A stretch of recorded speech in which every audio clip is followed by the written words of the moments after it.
이 시간에는 요한계시록 8장 8절부터 11절 말씀까지 읽었습니다. 오늘은 요한계시록 21번째 시간으로 부제목은 둘째 나팔, 셋째 나팔입니다. 둘째 나팔, 셋째 나팔. 우리는 지난 시간에 7번째 인이 떼지면서 그 7번째 인 안에 7나팔이 있다 그랬어요. 그래서 지난 시간에는 첫 번째 나팔을 불 때 하늘에서 우박이 쏟아졌다 그랬습니다. 오늘은 두 번째 나팔입니다. 자, 본문 8절 같이 읽겠습니다. 시작. 둘째 천사가 나팔을 부니 불붙는 큰 산과 같은 것이 바다에 던져지매 바다의 3분의 1이 피가 되고, 여기서 말하는 불붙는 산과 불붙는 큰 산과 같은 거, 이게 뭘까요? 우리는 지난 시간에 첫 번째 나팔을 부니까 우박이 내린다 그랬는데, 이 우박은 뜬금없이 나온 게 아니라 구약적인 배경을 가지고 있다 그랬어요. 어디에 배경을 가지고 있느냐? 출애굽기의 10가지 재앙 가운데 7번째 재앙이 우박입니다. 자, 그러면 두 번째 나팔을 불 때 불붙는 큰 산과 같은 거, 이거는 어떤 구약의 배경을 두고 있을까요? 예레미야 51장 25절을 우리 줄친 것만 보겠습니다. 시작. 여호와의 말씀이니라 온 세계를 멸하는 멸망의 산아. 여기도 보니까 멸망의 산이 나와요. 그런데 이때의 시대적인 배경이 언제냐? 바벨론이 이스라엘을 망하게 하고 점령하고 괴롭힐 때입니다. 그런데 이 바벨론을 향하여 멸망의 산이라고 하나님께서 말씀하시면서 그 다음에 줄친 거 보겠습니다. 시작. 보라, 나는 내 원수라. 하나님의 백성을 점령하고 하나님의 백성을 괴롭게 하는 바벨론을 향하여 하나님께서 뭐라 그럽니까? 나는 네 원수다, 이렇게 말씀하셔요. 그리고 또 뭐라고 말씀하십니까? 시작. 나의 손을 내 위에 펴서 너를 바위에서 굴리고 너로 불탄 산이 되게 할 것이니. 여기서 불탄 산이 나오죠. 오늘 본문에 나오는 불붙는 큰 산이에요. 그러니까 예레미야에서 나오는 불탄 산은 뭐냐? 바벨론 제국이에요. 그러면 본문에서 나오는 불붙는 큰 산은 뭘까요? 이스라엘을 당시에 식민 통치하고 있는 로마 제국을 뜻해요. 자, 바벨론이나 로마 제국은 당대의 가장 강한 나라예요. 그런데 지금 이 요한계시록을 쓰고 있는 사도 요한이 어디 있어요? pat모섬에 유배되어 있어요. pat모섬에 유배된 상태에서 이 사도 요한이 자기 힘으로 할 수 있는 게 아무것도 없어요. 그리스도인들은 막 무너지는 것 같아요. 이러다가 예수 믿는 사람들이 정말 로마 황제 말 맞다나 씨가 마를 것 같아요. 자, 그런데 그런 사도 요한에게 우리 주님께서 말씀하시기를 바벨론이 불붙는 산이 되었던 것처럼 지금 너희를 괴롭히고 있는 이 로마 제국이 불탄 산이 될 것이다. 바다에 던져지게 될 것이다. 그러면 이렇게 만든 원인이 뭐냐? 우리가 지난 시간에 나누었던 제단 아래에서 부르짖는 성도들의 기도가 원인이에요. 그러니까 다시 한번 말씀드립니다. 저와 여러분이 우리 하나님 앞에서, 하나님의 제단에서 정말 간절하게 눈물을 흘려 기도하는 그 기도는 절대 헛되지 않아요. 사도 요한 당시에 제단 아래에서 부르짖는 성도들의 기도는 하나님께서 뭐라고 약속하십니까? 그 너희를 괴롭히는 로마 제국을 불붙는 산같이 망하게 할게, 바다에 던져질게, 이렇게 약속을 하시잖아요. 자, 바벨론으로 포로로 끌려간 이스라엘 백성들은요 70년 만에 자신들이 다시 예루살렘으로 돌아올 걸 알았어요. 그걸 어떻게 알았냐? 하나님의 말씀을 받은 선지자들이 하나님께서 그렇게 약속하셨다고 미리 알려줬거든요. 그러니까 어떻습니까? 바벨론에서 포로 생활하면서 그냥 기다리기만 해도 하나님께서 때가 되면 어때요? 예루살렘으로 돌려보내 주실 거예요. 그런데요, 그래도 기도하라 그래요. 왜 기도하라 그럽니까? 에스겔서 36장 37절에 보니까 이스라엘에게 필요한 거 하나님이 다 아세요. 너희에게 뭐가 필요한지 내가 다 안다. 그리고 내가 해줄 거야. 그런데 줄친 것만 볼까요? 시작. 그래도 이스라엘 족속이 이같이 자기들에게 이루어 주기를 내게 구하여야 할지라. 이유가 뭘까요? 기도 안 하면 안 들어주셔요? 들어주셔요. 기도 안 해도 들어주셔요. 그런데요, 왜 그래도 기도하라 그러냐면, 여러분 잘 들으세요. 내가 기도를 해서 얻은 것과 기도하지 않고 얻은 것은 달라요. 기도를 해서 얻은 것은요, 이것이 하나님께서 응답하셨다는 걸 내가 알기 때문에 이 응답을 통해서 어떻게 됩니까? 내가 영적으로 더 성장해요. 그런데 기도하지 않고 얻잖아요. 그러면 우연히 얻어졌다고 생각해요. 이건 어차피 될 거라는 거예요. 우리 지난번에 소장사 얘기했잖아요. 소장사가 죽을 뻔했는데 기도해서 고치니까 처음에는 좋다가 나중에 뭐라 그래요? 아이고 어차피 고쳐질 거였어. 다시 옛생활로 돌아가잖아요. 그러니까 기도를 하지 않고 얻은 것은 유익이 없어요. 유익이.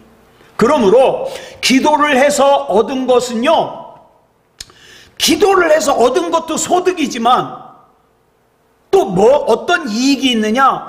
그 과정 속에서 내가 하나님을 더 알아가요. 내가 하나님을 더 신뢰하게 돼요. 그리고 내가 하나님과 더 관계가 친밀해지게 돼요. 이런 유익이 있다 이 말이에요. 그러므로 오늘 두 번째 나팔에서 나타나는 불붙는 큰 산과 같은 것은 아무것도 할 수 없었던, 정말 로마의 식민 치하에서 아무것도 할 수 없었던, 로마 황제가 예수 믿는 사람들을 씨를 말리겠다고 핍박하는 그 상황 속에서 사도 요한과 또 그리스도인들에게 제단 아래서 부르짖는 성도들의 기도가 얼마나 강력한지를 알려주는 거예요. 너희 예수 믿는 사람들 아무 힘도 없는 것 같지? 너희들이 기도하는 거 아무 힘도 없는 것 같지? 그렇지 않다.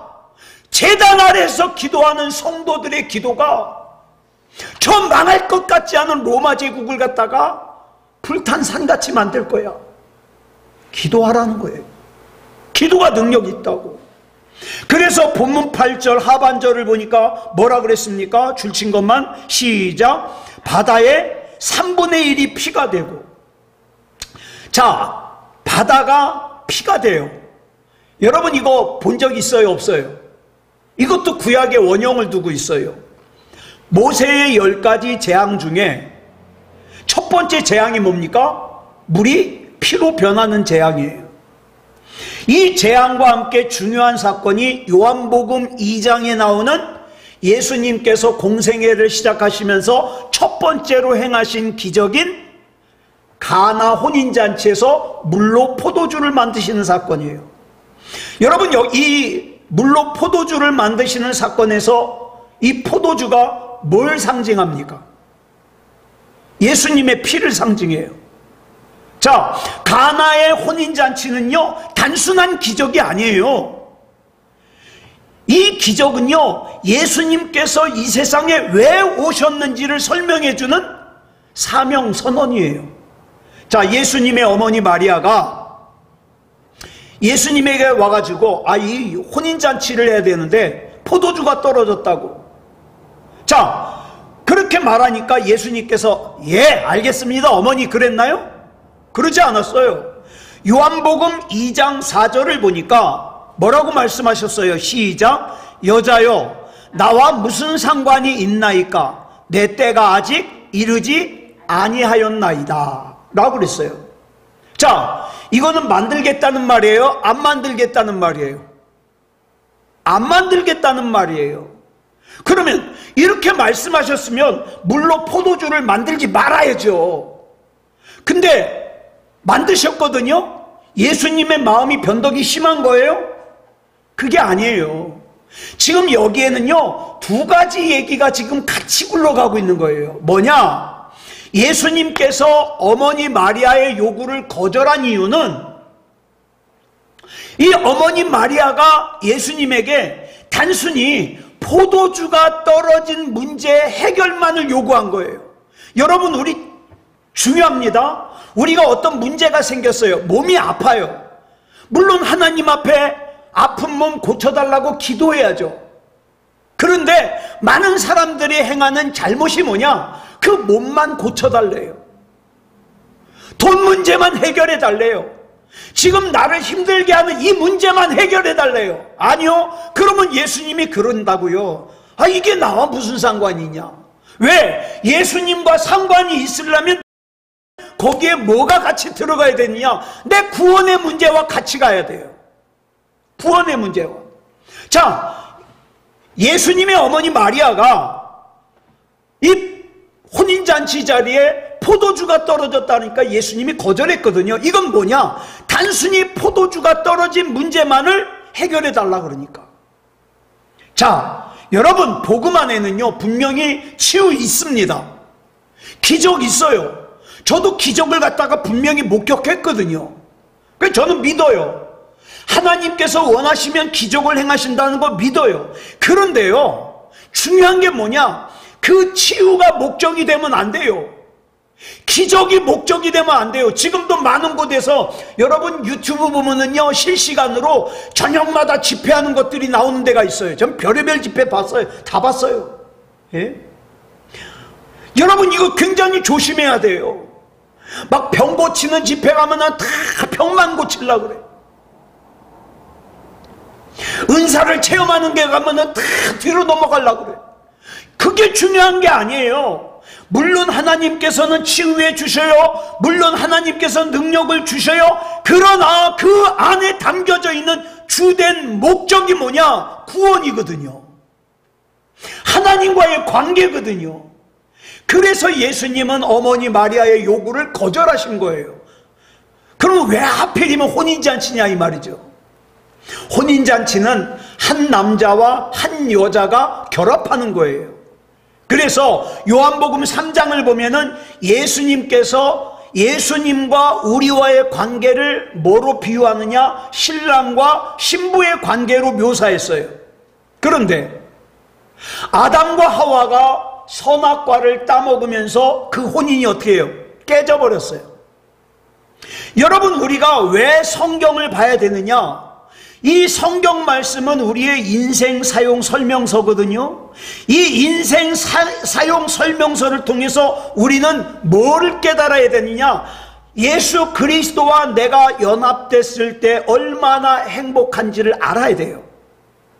그리고 그 결합이 깨졌을 때 얼마나 비참한지를 알아야 돼요. 그리고 그 깨진 관계가 어떻게 다시 회복이 되는지를 알아야 돼요.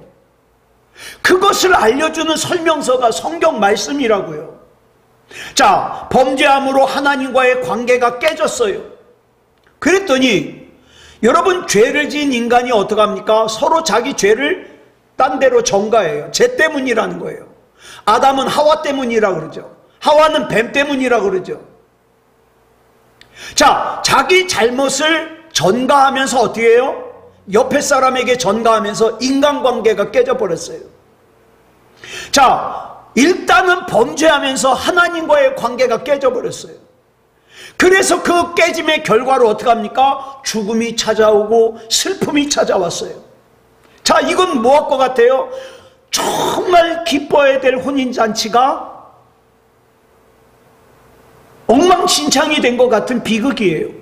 그런데 때가 참해 하나님께서 독생자 예수 그리스도를 우리에게 보내주셨어요. 즉, 예수님께서 이 땅에 오신 목적은 우리가 병든 거 고치고 그 다음에 돈 문제 해결해주고 그 다음에 사업 문제 해결해주고 이런 문제를 해결해주기 위해서만이 아니라 어떻습니까? 근본적인 문제, 구원의 문제, 이걸 해결해 주시기 위해서예요. 자, 그러면 왜 처음에 어머니 마리아의 요구를 거절하신 예수님께서 물로 포도주를 만드셨을까요? 결국 물로 포도주를 만드실 거면서 왜 거절하는 말을 했을까요? 여러분, 물로 포도주를 만드시는 과정이 어떻습니까? 먼저 하인들을 갖다가 시켜서 물을 길어다가 어디다 부라 그래요? 그 집 입구에 있는 6개의 돌 항아리에다가 부라 그래요. 의미가 있어요. 왜? 이 돌 항아리는 어떤 용도냐면, 여러분, 유대인들에게는 정결법이 있어요. 이 정결법이 뭐냐? 이제 집에 들어가려면 반드시 그 집 앞에서 그 항아리에 담겨져 있는 물로 어떻게 해요? 손과 발을 씻어야 돼요. 그래야 들어갈 수 있어요. 정결하게 되는 거죠. 그런데 자, 그 돌 항아리에 있는 담겨진 물은 뭐밖에 할 수 없어요? 잠시 동안 내 손과 발을 씻을 수밖에 없어요. 그런데 거기 담겨져 있는 물이 뭘로 변했어요? 포도주로 변했어요. 자, 보세요. 물이 예수님의 피를 상징하는 포도주로 변한 거예요. 그러니까 임시 방편으로 손과 발을 씻는 그 물이 영원히 나를 깨끗게 하는 예수님의 피로 변화된 거죠. 여러분, 마태복음 26장 28절을 보니까 예수님께서 마지막 만찬을 제자들과 하면서 포도주에 대해서 이렇게 말씀하셔요. 같이 읽어볼까요? 시작. 이것은 죄사함을 얻게 하려고 많은 사람을 위하여 흘리는 바 나의 피 곧 언약의 피니라. 이와 같이 성경에서는 피가 생명이에요. 생명. 자, 그러면 다시 본문 8절로 와서 바다의 3분의 1이 피가 되고, 이것은요 불붙는 큰 산인 로마 제국이 무너지는 과정에서 어떻게 해요? 문제가 있죠. 예. 오늘 또 뉴스를 보니까 이스라엘과 이란이 전면전을 한다 그래요. 어저께 미사일을 180몇 개를 쐈다고 그러더라고요. 이스라엘로. 여러분, 이거 우리가 우리나라 얘기도 아닌데 아니요. 여러분, 성경에 비추어서 주목할 필요가 있습니다. 주목할 필요가 있어요. 여러분, 로마 제국이 무너지는 과정에서 있어지는, 로마 제국이 그냥 무너지겠어요? 전쟁의 참혹성이 있겠죠. 그 종말론적인 전쟁과 재앙의 참혹성을 설명해 주는 거예요. 자, 본문 9절 보겠습니다. 시작. 바다 가운데 생명 가진 피조물들의 3분의 1이 죽고 배들의 3분의 1이 깨지더라. 자, 이 장면도 우리는 구약의 배경을 두고 있다는 걸 알 수 있어요. 출애굽기 7장 17절부터 18절까지 보겠습니다. 시작. 여호와가 이같이 이르노니 내가 이로 말미암아 나를 여호와인 줄 알리라.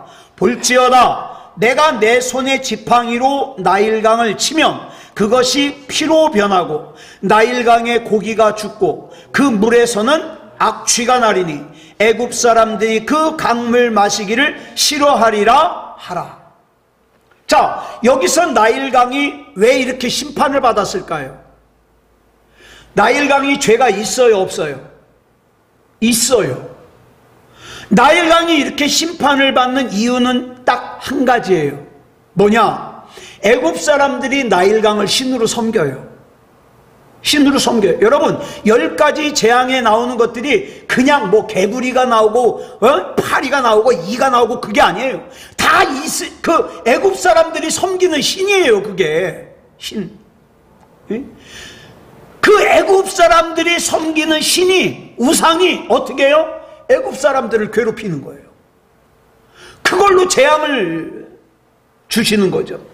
여러분, 20절부터 21절까지 보겠습니다. 시작. 모세와 아론이 여호와께서 명령하신 대로 행하여 바로와 그의 신하의 목전에서 지팡이를 들어 나일강을 치니 그 물이 다 피로 변하고 나일강의 고기가 죽고 그 물에서는 악취가 나니 애굽 사람들이 나일강 물을 마시지 못하며 애굽 온 땅에는 피가 있으나.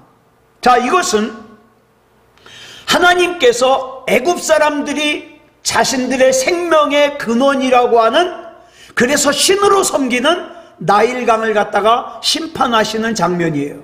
그런데 오늘 본문 9절에서 뭐라 그랬어요? 줄친 것만 시작. 바다 가운데 생명 가진 피조물들의 3분의 1이 죽고. 자, 이 말 역시 심판은 해요. 근데 3분의 1, 왜 성경에 보면, 요한계시록에 보면 3분의 1이 많이 나오거든요. 이 3분의 1이 말하는 게 뭐냐? 아직 돌이킬 수 있는 기회가 있다는 거예요. 그리고 그 다음에 뭐라 그랬어요? 줄친 것만 시작. 배들의 3분의 1이 깨지더라. 여러분, 이 당시 배는요 크게 둘로 나눠요. 하나는 전쟁할 때 쓰는 군사용, 또 하나는 무역할 때 쓰는 상선. 자, 근데 여러분, 우리가 지금 사도행전 27장을 나누잖아요. 그 사도행전 27장에서 바울이 로마로 가기 위해서 탄 배가 바로 상선이에요. 보통 때는 상선이지만 로마의 군인들이요 자기들의 필요에 따라서 그 배를 이용할 수가 있어요. 그래서 바울이 그 상선을 타고 로마로 가는 거예요. 그런데 이 배가 3분의 1이 깨졌어요. 무슨 뜻일까요? 경제가 무너졌다는 거예요. 경제가. 여러분, 이 당시에는 로마와 스페인을 오가는 상선들이 있었어요. 자, 그런데 이 배의 3분의 1이 깨졌다는 거예요. 경제적으로 피폐해졌다는 뜻이죠. 우리는 이런 재앙들을 보면서 몇 가지 정리를 해야 될 필요가 있어요. 지금 로마 정권은 사도 요한을 반모섬에 가둬놓고 있어요. 이 섬에서는요 도망을 갈 수도 없고 누구의 도움을 받을 수도 없고 무슨 일을 할 수도 없어요. 이런 반모섬에서 지금 사도 요한이 하나님의 계시를 받고 있어요. 자, 본격적인 심판의 계시를 받기 전에 그동안 박해와 죽음을 당한 성도들이 제단 아래서 부르짖었던 한 맺힌 기도가 응답되는 걸 지금 사도 요한이 보고 있는 거예요. 이 성도들의 억울한 한숨과 눈물과 기도가 의미가 없는 것이 아니라 응답받는 걸 보면서 사도 요한이 힘을 내는 거죠. 그래, 내가 지금 이 반모섬에 유배되어서 할 수 있는 것이 아무것도 없지만 그러나 하나님이 일하신다. 저와 여러분 마찬가지예요. 내 힘으로는 내가 지금 할 수 있는 것이 아무것도 없어 보여요. 그러나 나를 소유하신 하나님, 나는 그래서 하나님을 주님이라고 부르잖아요. 그 주님께서 지금 일하신다는 거예요. 그렇기 때문에 나는 기도할 수 있는 거고, 나는 찬송할 수 있는 거고, 나는 하나님 앞에 나를 맡길 수 있는 거예요. 오늘 저와 여러분은 요한이 살았던 때처럼 직접적으로 육체적으로 박해는 당하지 않지만, 그러나 여러분, 우리가 정말 이 세상에서 믿음다운 믿음을 살려고 하다 보면은 여러 가지 불이익을 당해요. 아니, 당하는 게 정상이에요. 이런 상태에서 우리는 요한계시록을 보는 거예요. 그래서 이 요한계시록은 막연하게 미래의 얘기를 기록한 성경이 아니라 지극히 현실적인 얘기예요. 우리가 예를 들어서 안 못 보는 맹인 바디메오 얘기를 갖다가 성경에 읽으면서 아니 나는 뭐 눈 보이는데 뭐 나랑 상관없는 얘기야, 그럽니까? 아니잖아요. 우리는 그 말씀을 나누면서 어떻게 해요? 그래, 그 말씀을 나에게 적용해서 내가 하나님을 불러야 되겠다. 낙심된 상태에서도 하나님 불러야 되겠다. 우리 하나님이 나의 메시아라고 불러야 되겠다. 우리 결심하잖아요. 마찬가지예요. 이때의 이 사건을 통해서 우리는 어떻게 해요? 좌절하지 말고, 포기하지 말고, 낙심하지 말고 나의 주인이신 주님을 부르자, 이 말이에요. 부르자. 자, 첫 번째 나팔은 우박이 내렸어요. 두 번째 나팔은 피로 변했다 그랬어요. 이제 세 번째 나팔이에요. 본문 10절 보겠습니다. 시작. 셋째 천사가 나팔을 부니 횃불같이 타는 큰 별이 하늘에서 떨어져 강들의 3분의 1과 여러 물샘에 떨어지니. 제가 이 말씀을 준비하면서 인터넷에서 셋째 나팔을 찾아봤어요. 그랬더니 여러분, 유튜브에서 제일 많은 영상이 뭔지 아세요? 핵폭탄이 터지는 거예요. 하늘에서 큰 운석이 떨어지는 거예요. 사람들이 그래요. 여기 큰 별이 떨어졌다 그러니까 사람들이 이 말씀을 뭘로 보냐? 핵폭탄, 핵전쟁이 일어나고 큰 운석이 떨어지는 걸로 해석을 해요. 아니에요, 그런 거. 예? 여러분, 이 말씀도 우리가 구약적인 배경을 먼저 봐야 돼요. 이사야 14장 12절 보면은, 자, 줄친 것만 보겠습니다. 시작. 너 아침의 아들 계명성이요. 계명성이 뭐예요? 금성이에요, 금성. 또 뭐라고 불러요? 새벽별이라고 불러요. 우리가 흔히 별이라 그러면 누구로 생각합니까? 예수님이라고 생각하죠. 그런데 성경에 나오는 모든 별이 예수님을 상징하는 게 아니에요.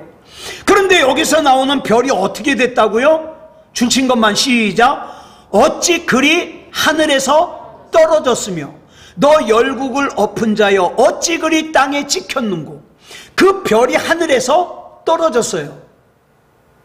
여러분, 천사가 내려올 때 떨어졌다 그래요? 내려왔다 그래요? 내려왔다 그러죠. 떨어졌다는 건 어떤 의미를 품고 있느냐? 쫓겨났다는 의미를 품고 있어요. 자, 그러면 이 당시에 열국을 엎은 나라가 어디예요? 예? 이사야 당시에 바벨론이에요. 사도 요한 당시에는 어디예요? 로마 제국이에요. 그런데 그 로마 제국이요, 떨어지는 거예요. 멸망하는 거예요. 자, 그러면서 또 용기를 내라는 거예요. 본문 11절을 보니까, 자, 왜 이 큰 별이 핵폭탄이냐, 큰 운석이 아니냐, 잘 보세요. 그 다음 구절과 연결을 시켜야 돼요. 자, 하늘에서 별이 떨어졌어요. 큰 별이 떨어졌어요. 그 다음에 11절 보겠습니다. 시작. 이 별 이름은 쓴쑥이라. 물의 3분의 1이 쓴쑥이 되매 그 물이 쓴물이 되므로 많은 사람이 죽더라. 여기 나오는 쓴쑥이 뭘까요?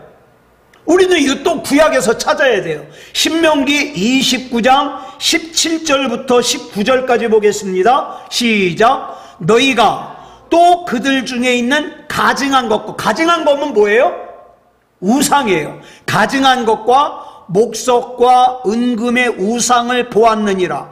너희 중에 남자나 여자나 가족이나 지파나 오늘 그 마음이 우리 하나님 여호와를 떠나서 그 모든 민족의 신들에게 가서 섬길까 염려하며 독초와 쑥의 뿌리가 너희 중에 생겨서 이 저주의 말을 듣고도 심중에 스스로 복을 빌어 이르기를 내가 내 마음이 완악하여 젖은 것과 마른 것이 멸망할지라도 내게는 평안이 있으리라 할까 함이라.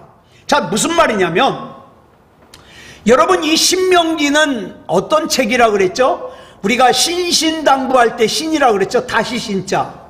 그러니까 다시 명령을 기록한 것이 신명기예요. 왜? 중요하니까. 그 신명기에서 모세가 마지막으로 당부하는 중요한 교훈이 뭐냐? 너희들이 지금 들어가는 가나안은 비어있는 곳이 아니야. 거기에는 이미 가나안 사람들이 있어. 근데 그 가나안 사람들을 정복하는데 그 사람들은 이미 지독하게 우상을 섬기는 사람들이야. 이스라엘 너희가 그 속에 들어가서 그들의 문명과 역사와 문화와 종족과 맞닥뜨려야 되는데, 그 중에 특별히, 자, 18절에 보니까 뭐라 그랬어요? 줄친 것만 시작. 그 마음이 우리 하나님 여호와를 떠나서 그 모든 민족의 신들에게 가서 섬길까 염려하며. 너희가 여호와를 떠나서 가나안의 우상을 섬길까 봐 염려가 된다. 그래서 너희들이 그 가나안을 갖다가 섬기는 걸 갖다가 한마디로 뭐라고 그래요? 독초와 쑥의 뿌리라 그러는 거예요. 예. 자, 근데 본문에서 떨어진 별의 이름이 뭐예요? 쓴 쑥이에요. 자, 그러면 하늘에서 떨어지는 운석이에요? 아니잖아요. 핵무기예요? 아니잖아요. 쓴 쑥이 무엇과 연관이 돼 있냐? 우상숭배와 연관이 돼 있다고요, 성경에서. 다시 말해서 우상숭배하는 것을 마음에 뭐가 생겼다 그러냐? 쓴 쑥의 뿌리가 생겼다는 거예요. 나도 신년 운세가 궁금해. 토정 비결 한번 봐볼까? 쓴 쑥의 뿌리가 생기는 거예요. 아유, 요즘에 방송이요, 그 막 무당들이요, 난리가 아니에요. 또 유명한 연예인들이 무당이 됐다 그래가지고 보통 사람들, 전에는 무당에 관심이 없던 사람들조차도 나도 한번 가서 내 운세를 볼까? 그런 마음이 스며들잖아요. 이걸 뭐라 그런다? 쓴 쑥의 뿌리가 생기는 거다. 쓴 쑥의 뿌리가. 응? 자, 그러면 우상이 뭐냐? 하나님보다 더 사랑하는 게 우상이에요. 하나님보다 더 의지하는 게 우상이에요. 그런데 이렇게 우상을 섬기는 사람들이 뭐라고 생각을 하느냐? 이 사람들이, 우상 섬기는 사람들이, 하나님을 우습게 여기는 사람들이 생각하는 생각이 19절에 나와요. 그 19절을 이해하기 쉽게 쉬운 성경으로 볼게요.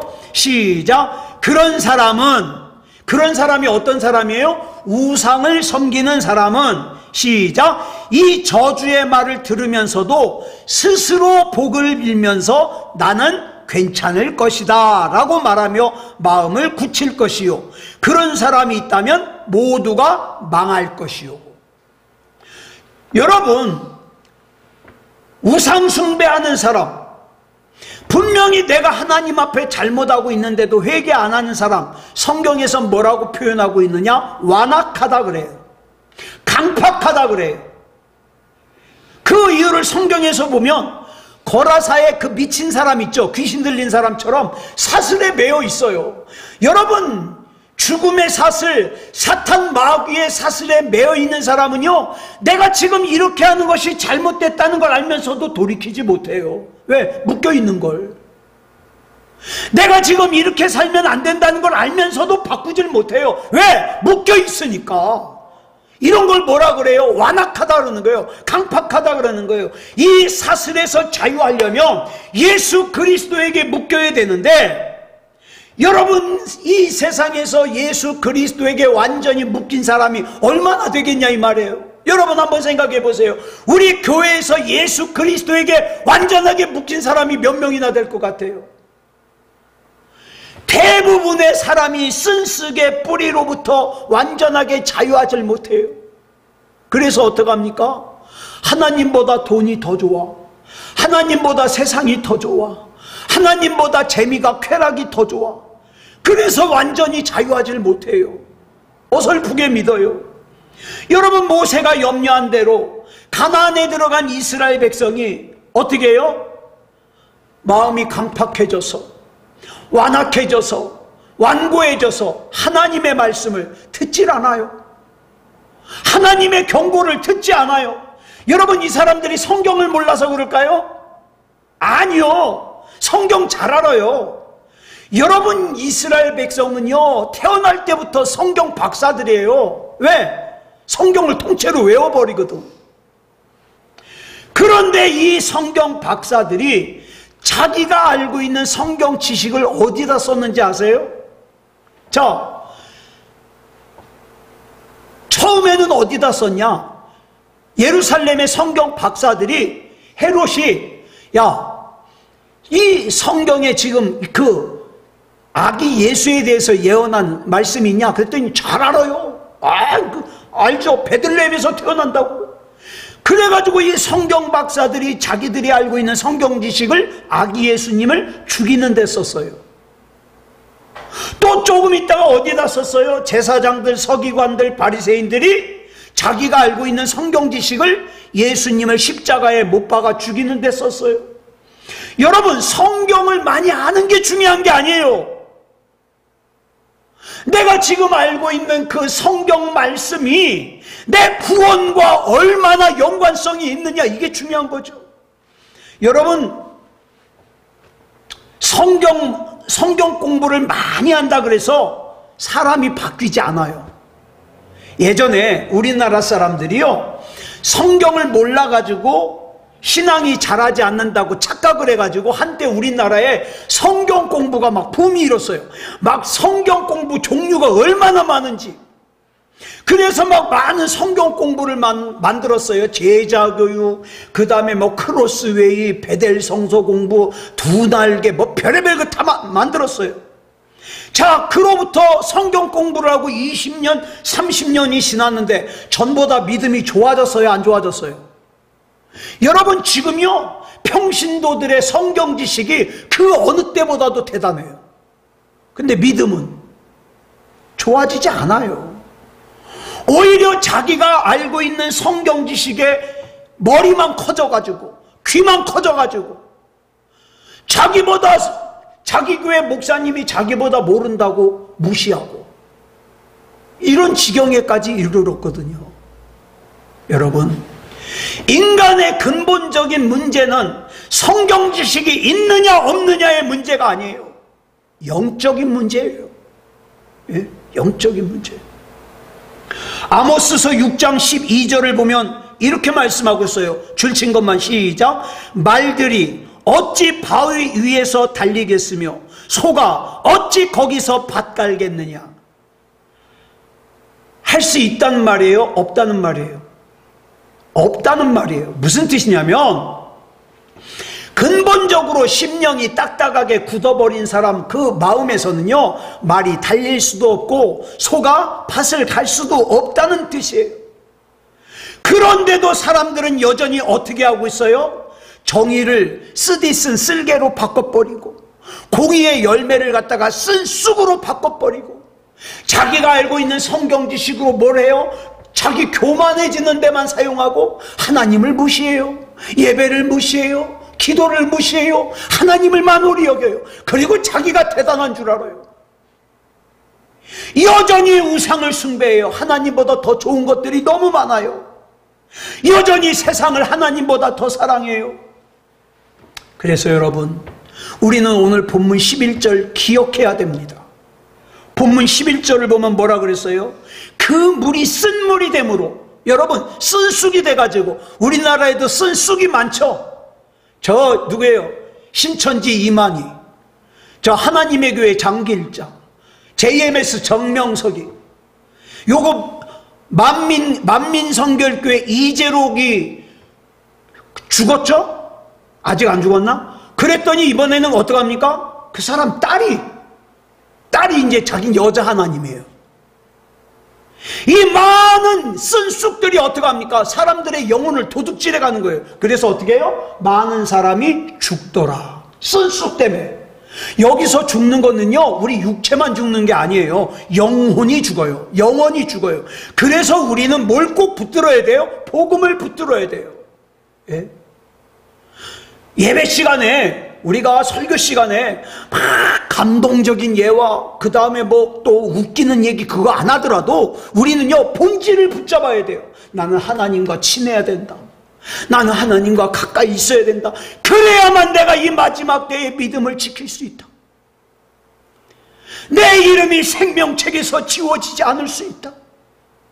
내 믿음이 구원받을 만한 믿음이 될 수 있다. 이걸 우리가 알아야 돼요.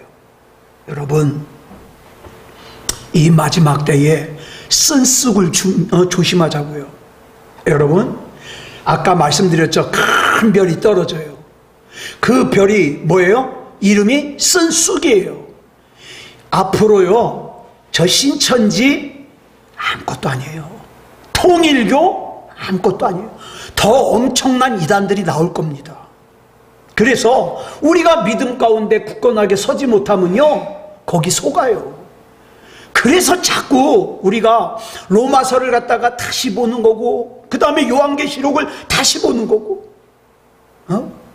나중에 여러분, 저랑 계속 같이 신앙생활을 하면 모르지만, 제가 여러분 장례까지 치러줄 수 있을지는 모르겠지만, 하여튼 못 만나더라도 저는 기억 못 하셔도 돼요. 뭐요?